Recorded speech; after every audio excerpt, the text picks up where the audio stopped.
Two things. First off, as the gentleman who spoke as not the president of the association, but as a pub owner, unfortunately, when you say singled out because of maybe something that happened before, I hope to, clarify and let you know that this was purely an isolated event on that aspect, considering that I had never been to that place before. Okay, so that shouldn't even be the case in hand or the case in point. Now, as regards filing a complaint, as again, speaking from a student point of view, I'm here as a student. I'm not going to start wasting my time going to the police station to file FIRs and all of that, and really have this back and forth. I have seen how it works, and nothing gets done. While this FIR is being whatever investigated or whatever it is that they do, you're going to look at 3-4 months down the line, and still I won't be able to go to those places that I want to go. So what has happened is that you find a few of the clubs and pubs in the city have actually said, okay, what we are going to do is that we are going to hire an African DJ for you guys, or we'll play a bit of some African music, or we'll have African nights. And we appreciate that. I mean, hey, as long as there's that place that we can go to that doesn't discriminate against us, what's the point of going to file an FIR?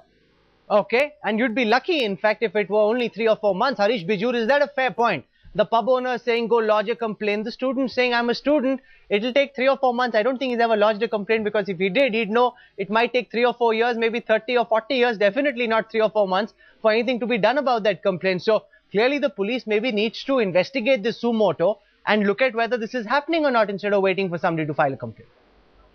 Yeah, Rahul, I think that's a fair point. Yeah, but Rahul, I'd like to come in here. One by one, let Harish Bijur speak first. Let Harish Bijur speak first. The way I look at it is simply this. What's happened today is an aberration, and seems to be a mass piece of aberration that needs to be corrected.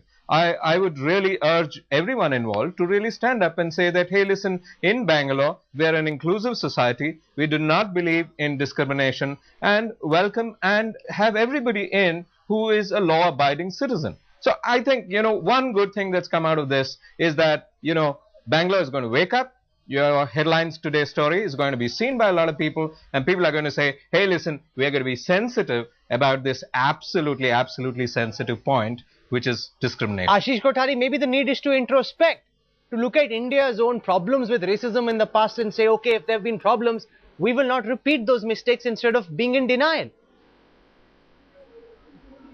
No, boss. See, people are being treated bad. Indians are being treated shabbily outside India. But I don't think any Indian treats anybody else in India shabbily. Because we have seen, this generation might have not experienced racism, what the British did to us. But I think in India, we are a very tolerant society. It doesn't matter to us who you are and where you are. Also, I'd like to bring a point. The gentleman who said that he doesn't want to go to the police station to lodge a complaint because he's a student and how long it will take. As a pub owner, I do not want to lodge a case against somebody who makes a problem in my place, especially a student of a foreign origin, because I know that we can stop his departure from the country if I make a big issue out of it. So as owners, we also restrain ourselves from going ahead and doing such things. What we can do is, okay, yes, Baba, you have created a problem. Please don't come to my pub. Go somewhere else and enjoy yourself. That's all we can do. But Debraj Mukherjee, is there a difference between what we think? Between what we think as Indians? We just heard Ashish say so passionately, I think we are not racist. Is that really, a big stark difference between what we think we are and what we really are? Is the fact that Indians really are as racist, if not more racist than other nationalities of the world?